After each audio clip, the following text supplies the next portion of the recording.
प्रिय साथियों, नमस्कार। मैं संजू कुमारी सरोज आप सभी का सरोज संपदा चैनल पर सहृदय स्वागत करती हूँ। यूजीसी नेट जेआरएफ 2025 की तैयारी के तहत paper 2 education top question practice set जून 2020 का प्रीवियस ईयर क्वेश्चन 30 प्रश्नों का सेट का सेशन साझा करेंगे। सेशन पर नए हैं तो kindly support, like, comment, share करें जिससे एक दूसरे का हौसला अफजाई हो सके और पूरे आत्मविश्वास के साथ सेशन साझा करते रहें। तो ज़्यादा देर न करते हुए प्रश्न की ओर चला जाए। प्रश्न हमारा है 41 नंबर पे। इसके पहले हम लोग 40 प्रश्नों का सेट कर चुके हैं। आज कुल 30 प्रश्नों को हम लोग लगाएंगे। सूची 1 में भारतीय विचारकों के नाम है और सूची 2 में उनके द्वारा लिखित पुस्तक है। सूची 1 है भारतीय विचारक, ए महात्मा गांधी, बी रविन्द्रनाथ टैगोर, सी श्री अरविंद और डी है स्वामी विवेकानंद। पुस्तक है उनका सूची 2 में ए लाइफ डिवाइन, 2 वर्तमान Bharat, 3 the home and the world, 4 my experiment with truth. ABCD का ऑप्शन दिया गया है। इसमें सही हमारा कौन सा हो जाएगा? तो हम सभी जानते हैं कि महात्मा गांधी का जो लिखी हुई पुस्तक है वो है माई एक्सपेरिमेंट विद ट्रूथ, यानी ए जो है वह आपको 4 की ओर आएगा। एक ही ऑप्शन में दिया गया है A4 है, तो इसका सीधा सा मतलब है कि हमारा सही उत्तर डी होगा, option D. A4 B3 Rabindranath Tagore, the home and the world. Shri Aurobindo का जो है ये है आपको ए लाइफ डिवाइन और स्वामी विवेकानंद का है वर्तमान भारत। हो गया।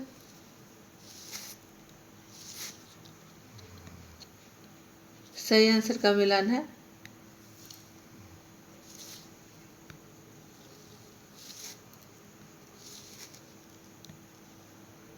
नेक्स्ट है 42 पर। नौकरशाही प्रबंधन की प्रमुख सीमा है। ए कार्य क्षमता पर प्रश्न चिन्ह लग जाता है, बी कार्य प्रक्रिया में अड़चनें पैदा होती है, सी कार्मिकों को कार्य प्रक्रिया में कोई चयन अवसर नहीं होता, डी कार्य प्रक्रिया पर बल दिए बगैर नियमों तथा विनियमों को लागू करना। सही विकल्प का चयन करें।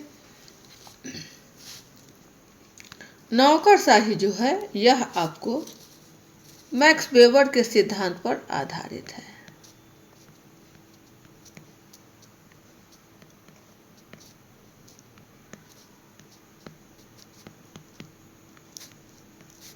इनके अनुसार नौकरशाही जो है वह किसी भी संगठन के व्यवस्थित गठन का आधार है। इसमें दक्षता और आर्थिक प्रभावशीलता निश्चितता करने के लिए डिजाइन किया गया है। यह किसी संगठन की शक्ति संरचना को ध्यान में रखता है। कार्य प्रक्रिया में समस्याएं उत्पन्न होती है। कार्य प्रक्रिया में समस्याएं उत्पन्न होती है, अड़चन के साथ साथ समस्याएं भी, और सेवाओं की प्रशासनिक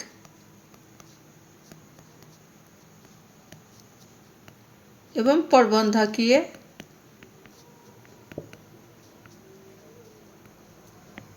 प्रबंधन में समस्या आती है।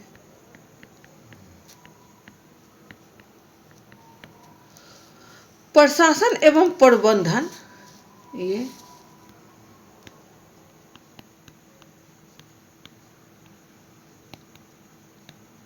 निरंतरता एवं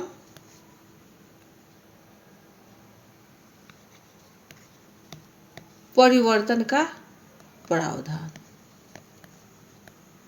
सही विकल्प क्या होगा? कार्य प्रक्रिया में अड़चनें या समस्या पैदा होती है, ऑप्शन बी।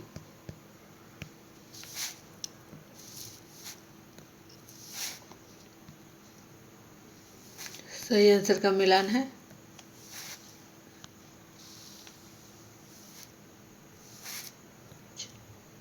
नेक्स्ट है 43 पर, नीचे दो कथन दिए गए हैं, एक को अभिकथन ए और दूसरे को तर्क आर रीजन कहा जाता है।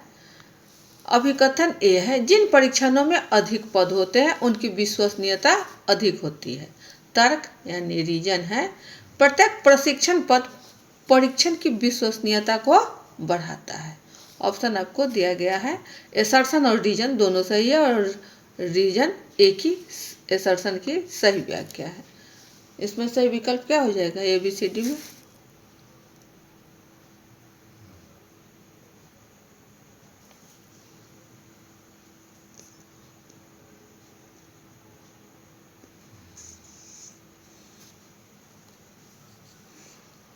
अभिकथन कह रहा है एसर्शन कि जिन परीक्षणों में अधिक पद होते हैं उनकी विश्वसनीयता अधिक होती है। यह कथन आपका सही है।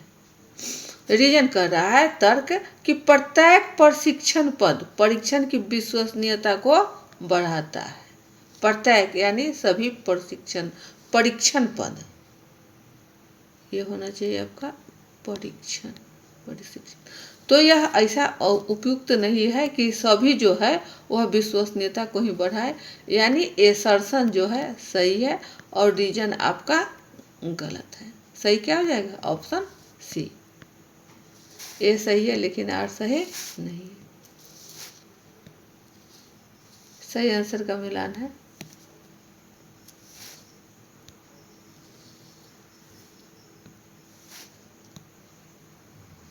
चौवालीस पे है, सूची 1 में उल्लेखित शोध के प्रकार का सूची 2 में उल्लेखित विशेषताओं में मिलान करें। सूची 1 है शोध का प्रकार और सूची 2 है उसके विशेषताएं। ए है अन्वेषणात्मक, बी लघु समूह आधारित, सी व्याख्यात्मक, डी त्रिभुजीकरण और ई है अनुधैर्यात्मक। विशेषताएं आपको दी गई है।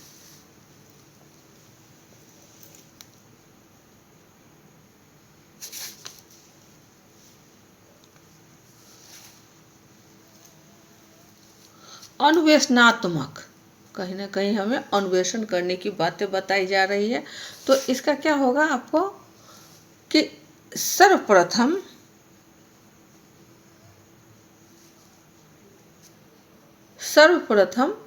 गुणात्मक प्रदत्त, यानी जो हमारा डाटा है वह गुणात्मक होना चाहिए, क्वांटिटेटिव न होकर क्वालिटेटिव।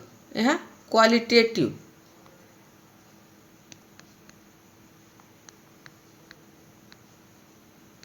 इसे संकलित किया जाता है, इसके ही बाद में उसे ही बाद में प्राधान्य मिलता है, यानी ये जो है वह आपका 2 की ओर है। डी देखा जाए कि त्रिभुजीकरण में जो है इसमें आपको क्वांटिटेटिव एंड क्वालिटेटिव दोनों को संकलित किए जाते हैं, दोनों डाटा, यानी परिमाणात्मक एवं गुणात्मक। यह हो जाएगा आपका D1। बी को देखा जाए, ये आपको यहीं से आ जाएगा A2 आपका यहाँ पर है, बी में है। ऑप्शन हमारा क्या हो जाएगा? बी हो जाएगा। ई जो है आपका तीसरा आ रहा है अनुधैर्य, एक इकाई के इतिहास का पूर्वव्यापी विश्लेषण। त्रिभुजीकरण आपका हो गया D1, ए हो गया 2 और यह देख रहा है कि व्याख्यात्मक, तो प्रदत्त के लिए सर्वांग पूर्व विश्लेषण, सी हो गया 5।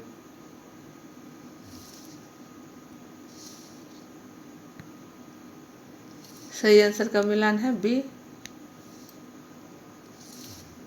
A2 B4 C5 D1 E3। चलिए नेक्स्ट है 45 की ओर। निम्नलिखित तालिका में एक शोध परियोजना में छात्रों के 4 समूह का भारता विचल एनोवा परीक्षण का संक्षेप सार है। चरता का स्रोत, SS वर्गों का योग, DF स्वतंत्रता का स्तर और SS वर्गों का मध्यमान योग, समूह के मध्य, परस्पर और समूह के भीतर। ये आपको डाटा में दिया गया है और पूछ रहा है कि इसका एनोवा परीक्षण का संक्षेप सार क्या होगा।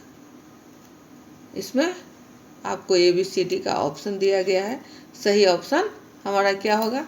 तो इसमें कुछ आपको काम करना पड़ता है, इसका कुछ सूत्र है और उन्हीं सूत्र के आधार पर इसको हम सब समाधान करेंगे। तो सबसे पहले जाने कि F यानी अनोवा, F क्या होता है। तो ये होता है आपका MS, इसको बोलते हैं समूह के मध्य।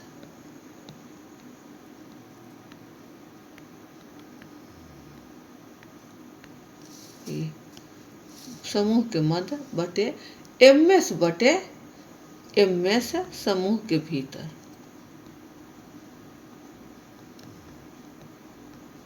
ये आपको सूत्र है, इसको ध्यान रखना पड़ता है। तो समूह के मध्य यह आपको कितना है, यह है SS वर्गों का मध्यमान योग 23.33। तो 23.33 बटे क्या हो जाएगा 7.62। समूह के भीतर का ये डाटा है यहाँ, तो यहाँ लिखेंगे 7.62। अब इसको कट्टा पिट्टी कर देने पर प्राप्त क्या होता है 3.06। यह देखा जाए या आपको ये नहीं है तो हमारा क्या है 23.33 7.62 यानी C हो जाएगा, ऑप्शन C सही।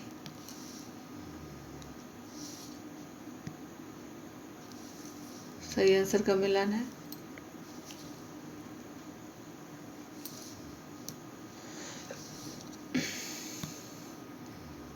छियालीस पर है, सावित्रीबाई फुले को नीचे की सूची के अंतर्गत कौन से क्षेत्र में उनके योगदान के लिए जाना जाता है। A शांति शिक्षा, B कला शिक्षा, C अनुसूचित जातियों की शिक्षा, D महिलाओं की शिक्षा, E है बाल देखभाल शिक्षा।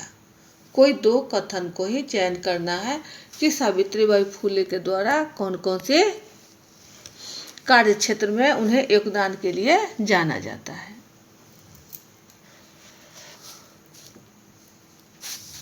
भारत की सबसे पहली महिला शिक्षा जो है वह है आपको सावित्रीबाई फुले।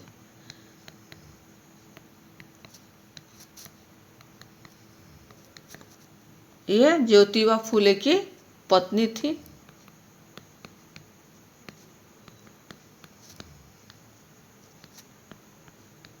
और इन्होंने मराठी कवयित्री का खिताब मिला है। इन्होंने बालिकाओं के लिए बालिका विद्यालय की स्थापना की। उस समय छुआछूत, सती प्रथा, बाल विवाह जैसी अनेक सारी कुरीतियां थी जिसको इन्होंने समाधान करने के लिए अपनी आवाज़ उठाई थी। तो महिलाओं की शिक्षा और बाल देखभाल, अनुसूचित जातियों की शिक्षा, ये आपको उपयुक्त है। C और D ऑप्शन D की ओर है।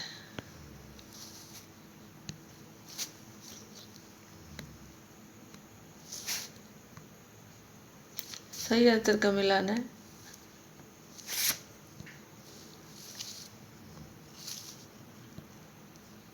सैतालीस पर उपबोधन के किस प्रकार में शरणार्थी की समस्या की तदनुभूतिक अवरोध पर बल दिया जाता है। A तार्किक समस्या विश्लेषण आधारित परामर्श, B व्यक्ति केंद्रित मानवीय दृष्टिकोण अभिभावी परामर्श, C यथार्थ आधारित निर्देशात्मक परामर्श, D व्यवहारात्मक औशोधन आधारित परामर्श।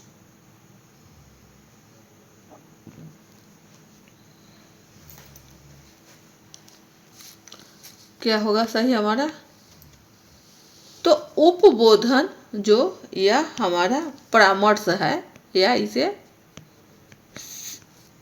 सेवा निर्देशन कहा जाए।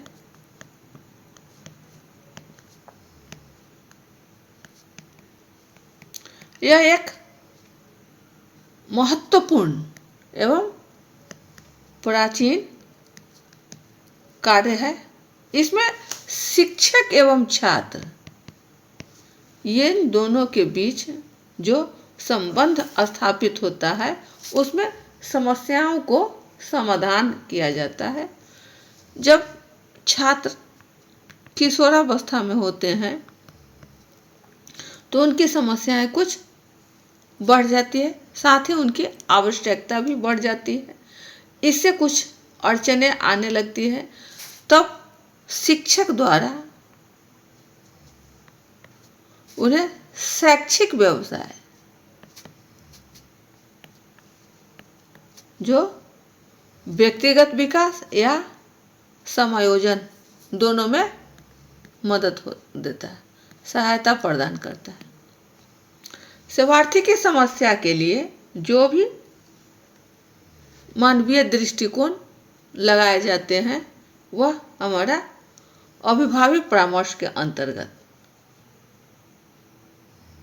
सही क्या हो जाएगा, तो यहाँ आपको आ जाएगा व्यक्ति केंद्रित मानवीय दृष्टिकोण अभिभावी परामर्श, ऑप्शन बी हो जाएगा। उपबोधन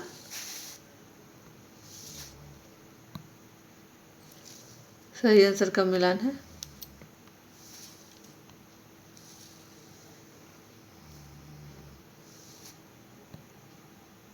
चलिए 48 पर है।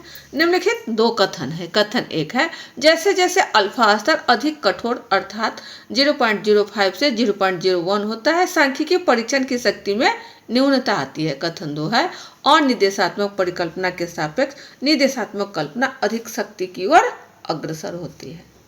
सही ऑप्शन का चयन करना है एबीसीडी में।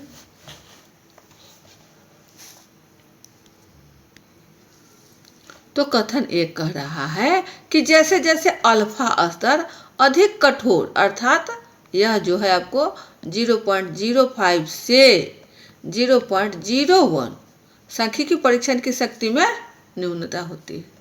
सही है। अनिर्देशात्मक जिसका कोई निर्देश नहीं हो वैसी परिकल्पना के सापेक्ष निर्देशात्मक कल्पना अधिक शक्ति की ओर अग्र, चूंकि यहाँ अ लगा हुआ है और यह डायरेक्ट है निर्देशात्मक, तो यह अधिक अग्रसर होती ही है। यह भी कथन आपको सही, यानी एक भी सही है और कथन दो भी सही है।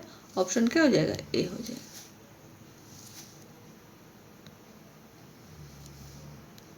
सही आंसर का मिलान है।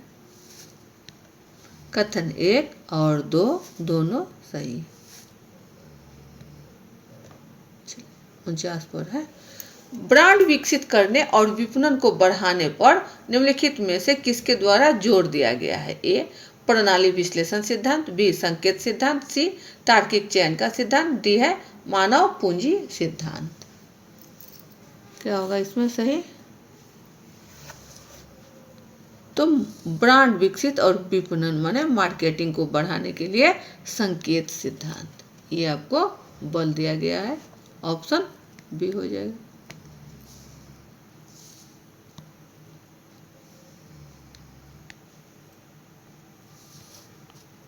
सही आंसर का मिलान है। चलिए 50 पर है सांख्य दर्शन में सर्ग को माना जाता है एक, ए प्रयोजन मूलक प्रक्रिया, बी रेखीय प्रक्रिया, सी यांत्रिक प्रक्रिया और डी है अभिनव परिवर्तन।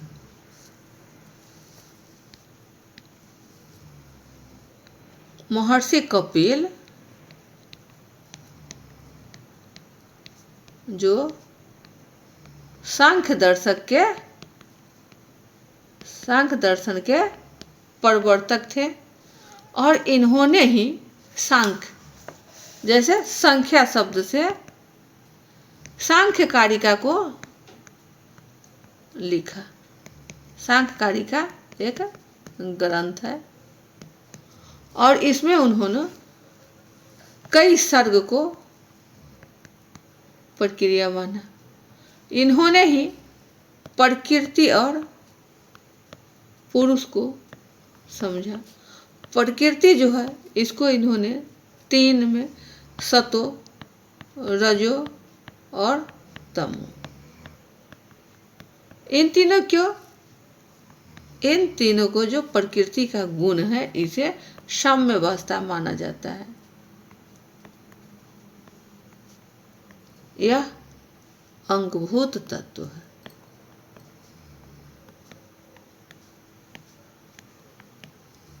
प्रयोजन मूलक प्रक्रिया सर्व को माना जाता है क्या? यह एक प्रयोजन मूलक प्रक्रिया है। Option A.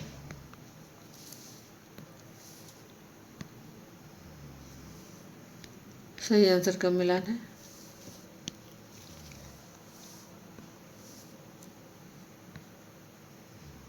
इक्यावन पर है, निम्नलिखित में से कौन सी योजनाएं समग्र शिक्षा में प्रतिनिधारित की गई है? ये आपका है, आंसर दिख गया। एसएसए और आरएमएसए, आरएमएसए और आरयूएसए, आरयूएसए, एसएसए, आरएमएसए और टी, और डी है आपका एसएसए, आरएमएसए और टी। तो ये हमारा है समग्र माने सभी, होलिस्टिक, होलिस्टिक एजुकेशन को प्रतिनिधारित किया गया है। वो है आपका ससा, ससा रमसा टे, ससा रमसा टे, ये जो है आपको समग्र में है, समग्र शिक्षा का ससा रमसा और टे। नेक्स्ट है 52 पर, नीचे दो कथन दिए गए हैं। कथन एक है वृद्धि अविरल है। इस तथ्य के अलावा यह भी कहा जा सकता है कि विकास की कुछ अवस्थाओं में यह सापेक्षता क्षिप्र भी हो सकती है। कथन दो है शारीरिक विकास में विकास की प्रक्रिया का एक खास प्रतिरूप होता है, शीघ्र पदोन्मुख अनुक्रम, जबकि मानसिक विकास में यह मूर्त चिंतन स्तर की क्षमता में अमूर्त चिंतन की ओर बढ़ता है। सही क्या होगा?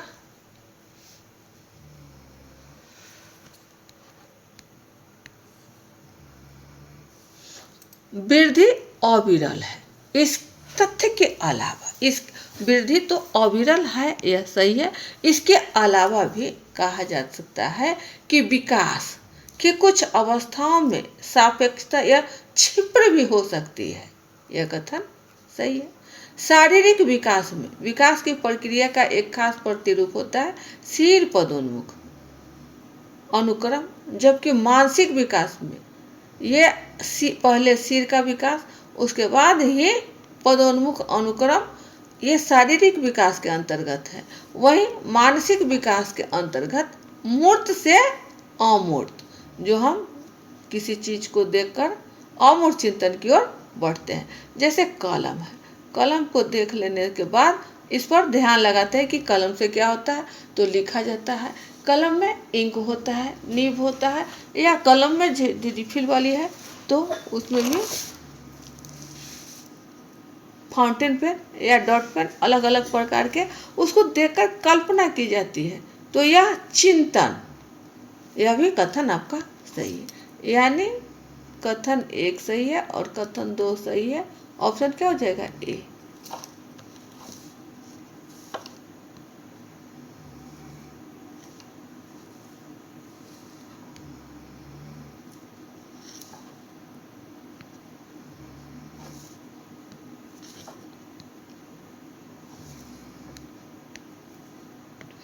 सही आंसर का मिलान है।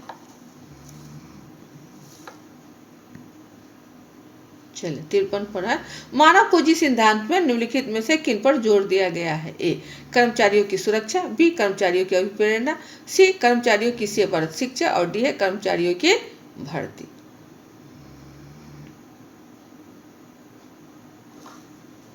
क्या होगा सही? तो मानव पूंजी सिद्धांत जो ये है, यह आपको फिशर का दिया गया है। फिशर नहीं, मानव पूंजी सिद्धांत। तो इसमें जो है आपको कर्मचारियों की सुरक्षा है, कर्मचारियों की अभिप्रेरणा भी है, और कर्मचारियों की सेवारत शिक्षा भी है, लेकिन कर्मचारियों की भर्ती यह जो है आपको नहीं है।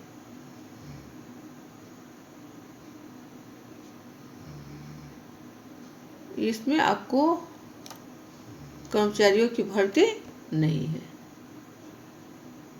तो क्या हो जाएगा? ऑप्शन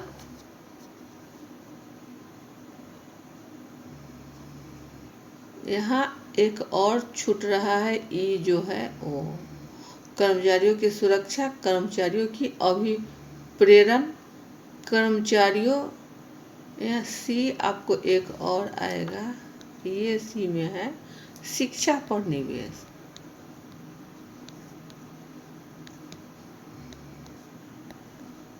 उसके बाद है यह आपको डी और ये है ई। चलिए क्या हो जाएगा तब? बी, सी और डी, यानी कर्मचारियों की सुरक्षा की कोई ज़रूरत नहीं है, या सुरक्षा से और कर्मचारियों की भर्ती से भी। कर्मचारियों की अभिप्रेरण यह आपका उपयुक्त है। कर्मचारियों की सेवारत शिक्षा भी जरूरी है और शिक्षा पर निवेश भी जरूरी है, यानी B C D option C हो जाएगा।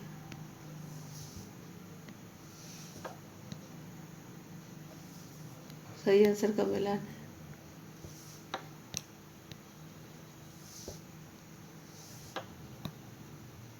चौवन पर है, निम्नलिखित में से कौन सा कथन नियंत्रण कालावधि के अंतर्निहित तर्क को दर्शाता है? ए, कोई व्यक्ति कतिपय कालावधि हेतु प्रभावी ढंग से कार्य कर सकता है। बी, कोई व्यक्ति कम संख्या में लोगों के साथ कार्य कर सकता है।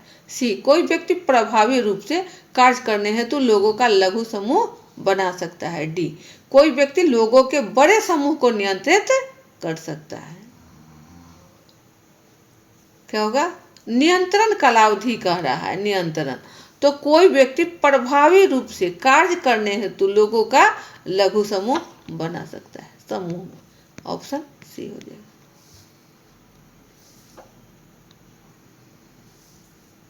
सही आंसर का मिलान है।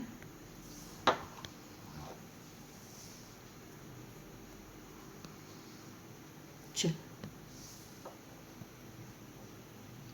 55 पर है, WBL का तात्पर्य है? A, wide based learning, B web based learning, C web based learning और डी है वेब बेस्ड लिसनिंग। क्या होगा इसमें? WB और L, इसका हो जाएगा आपका वेब, ये हो गया आपका बेस्ट और ये हो गया आपका लर्निंग। WBL option B.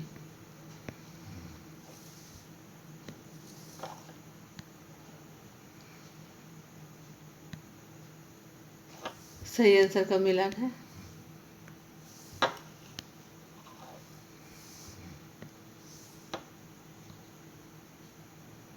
छप्पन पर है, स्कूल के बस्ते के बोझ को कम करने की सिफारिश किसने की थी? ए, यशपाल समिति, बी राष्ट्रीय महिला आयोग, सी राममूर्ति समिति और डी है राष्ट्रीय शिक्षा नीति 1986। सही क्या होगा? तो स्कूल के बस्ते का जो बोझ है, बैगलेस मतलब, तो ये जो था आपको यशपाल समिति की देन थी। यह है आपको प्रोफेसर यशपाल और उन्होंने ही इसे सिफारिश की थी। यह जो है कमेटी का गठन जो था वह आपको 1992 में हुआ था और यह जो है आपको 15 जुलाई 1983 में इसे सरकार को रिपोर्ट जो है सौंप दिया गया था। इसमें जो है मुश्किल से छात्रों को कम से कम 4 केजी, इससे अधिक का बोझ नहीं होने चाहिए थे प्राथमिक कक्षाओं के लिए, 4 केजी।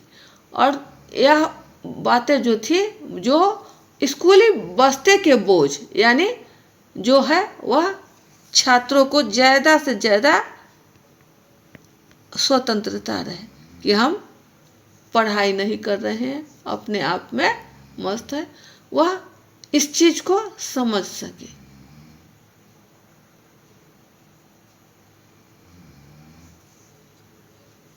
तो सही क्या हो जाएगा? ऑप्शन ए आ जाएगा, यशपाल समिति। सही आंसर का मिलान है।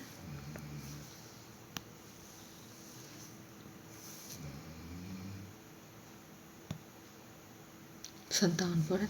निम्नांकित सूची में से उन कारकों की पहचान करें जो सामाजिक गतिशीलता में सहायता करते हैं। ए शिक्षा, बी जाति, सी आय, डी व्यवसाय और ई है पंथ।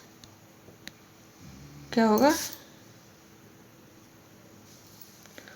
तो शिक्षा आपको करता है, जाति कोई भी जाति से यह सामाजिक गतिशीलता नहीं ला सकता है।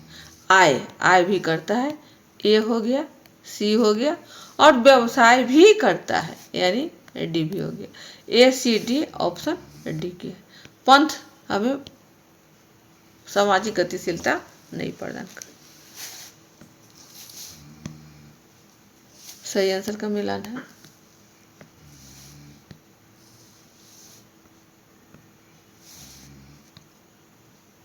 चलिए 58 पर है। पाठ्यक्रम अभिकल्प के निम्नलिखित आयाम में से कौन सा आयाम पाठ्यक्रम के विभिन्न पहलुओं के परस्पर संबद्धता पर ध्यान केंद्रित करता है? ए क्षेत्र, बी अनुक्रम, सी अस्पष्टता और डी है निरंतरता। तो हमारा जो पाठ्यक्रम है उस पर स्पष्टता होनी चाहिए। ऑप्शन सी हो जाएगा। सही आंसर का मिला।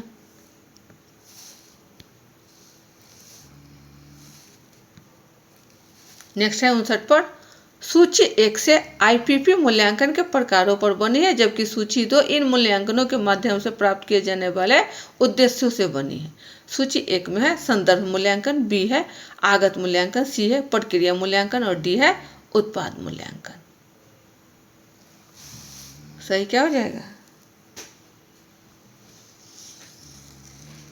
संदर्भ मूल्यांकन यानी विद्यमान अवसरों व आवश्यकताओं का निर्धारण व समस्याओं का निदान। समस्या जो है उसको निदान करने के लिए संदर्भ मूल्यांकन यानी ए जो है 3 हो जाएगा।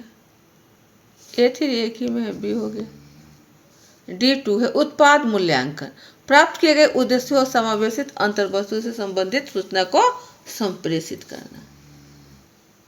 Option B.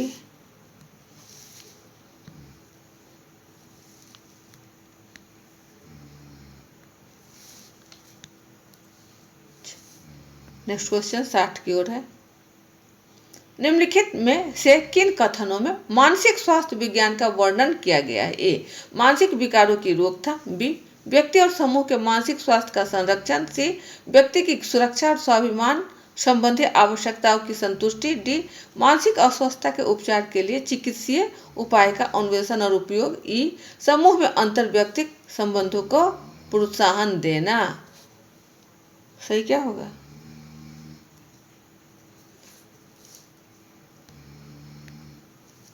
मानसिक स्वास्थ्य विज्ञान का वर्णन किसमें किया गया है? सवाल यही है। तो मानसिक विकारों की रोकथाम के लिए एकदम सही है। व्यक्ति और समूह के मानसिक स्वास्थ्य का संरक्षण, यह भी सही है। व्यक्ति की सुरक्षा और स्वाभिमान संबंधी आवश्यकताओं की संतुष्टि, देखिए आवश्यकता असीम है तो यह संतुष्टि संभव नहीं है, तो सी कैंसिल हो गया। मानसिक अस्वस्थता के उपचार के लिए चिकित्सीय उपाय का अन्वेषण और उपयोग, यह सही हो गया आंसर आपका। ए, बी और डी, ए बी और डी है बी में। सही आंसर का मिलान है। चलिए प्रश्न तो अभी और है लेकिन वीडियो ज़्यादा लंबा हो रहे हैं।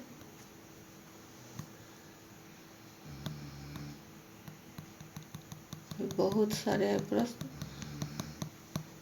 सेशन वीडियो ज़्यादा लंबा न बने, अब सेशन यहीं आपको बाइंड अप किया जाता है।